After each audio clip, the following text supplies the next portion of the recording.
Most people think Joker 2 failed simply because it's a bad sequel.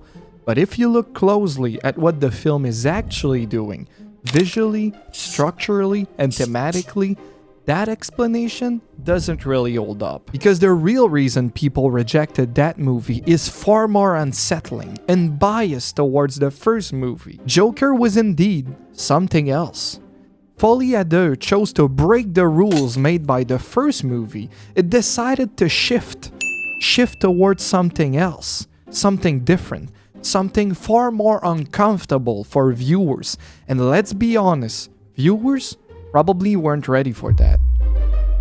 Well, now let's state the obvious. I mean, what people wanted to see really was the Joker, the DC Joker that people know about. But what they got instead was Arthur Fleck. And obviously, people didn't care so much about Arthur Fleck's story, because Arthur Fleck is just a flawed human being. He just wants to be respected. He doesn't want to be idolized.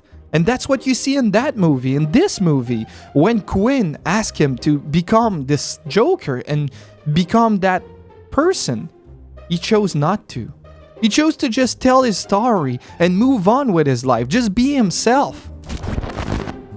Obviously, Arthur not accepting the figure he was supposed to be, as for the audience and as for Quinn, was a pretty big disappointment. That disappointment grew exponentially larger because Joker 2 chose to be a musical instead of what people expected because of the first film. So if you take the fact that we have a Joker movie with a character that doesn't embrace its role, a completely different theme that had already sparked controversy at the movie announcement, you have an explosive recipe for a disaster. But at the same time, there's a lesson to be understood.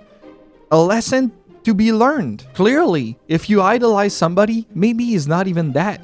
Maybe he's just like you, human. I mean, clearly, I understand, don't get me wrong.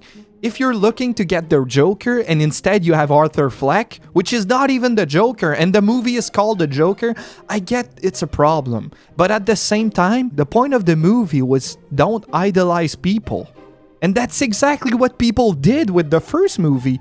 They idolized him. They saw him as a figure. Some people at Joker 1 screenings were causing chaos, and it did, unfortunately, highlight some people's will for that type of evilness. And, not that I agree or disagree with it, but I do believe that Todd Phillips saw those people completely missing the point of his movie and decided to shift the story of the second movie. The fact that Todd Phillips decided to just say, you know what?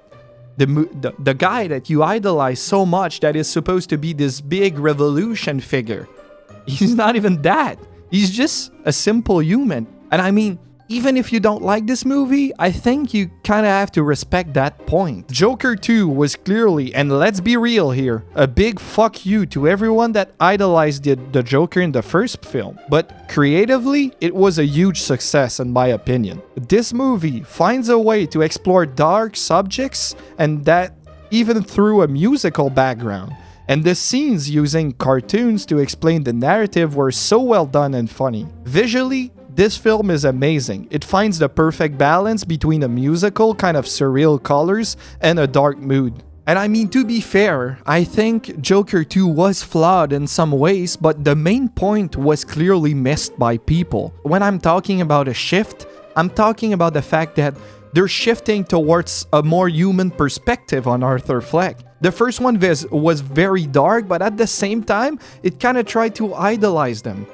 And this one, it's completely reversed. But once again, I understand that people that like DCs and that went to see that DC Joker are pretty disappointed with that movie. And clearly there's flaws in that movie. Like some scenes are way too long and takes way too many shots. It takes way too many shots to establish the narrative that the director wanted to. And clearly the movie could have been a lot shorter, but at the same time, it does feel like it's a pretty good movie. And yeah, that's about it on the subject. Thank you guys for watching, and until next time, have a good one.